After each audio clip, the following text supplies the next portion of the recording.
woman woke up in a cold sweat, haunted by a vivid dream in which her child was bitten by a snake. Engabe kuchaza ukuthini lo? Asike silalele pastor.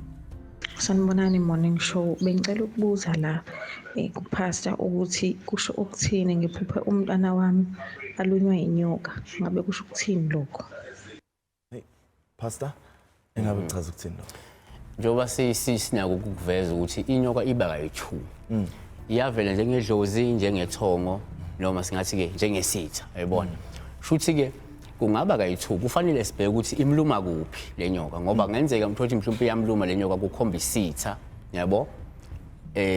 Esuke sizama ukumgadla lo mntwana. Kungenzeka futhi inyoka ivele iluma lo mntwana. Uthothi mhlawumbe asengithi mhlawumbe ungowesifazane uthatha lengane le isiluma lo mntwana ngale la ummix yakhona la kulo baba ekhaya bobaba wakhe yabona uthothi ngaba mhlawumbe ifa kusona isithi uthola ukuthi kunalesidalwa esiyiphikayo lengane esingayifuna yabona so sekufuna ubhekeke lapho. Pastor ke soro ungena emlonyeni ngiyacabanga ukuthi sibe siyachaza kabanzi le eyenyoka so asesibambe lapho sivaleke siqhubekisa futhi musubuya futhi pastor kodwa ngithanda ukubonga kakhulu ngiyazi ukuthi ababukeli bethu bayakujabulela ukuba khona bala ngiyabonga pastor. Bonga mina.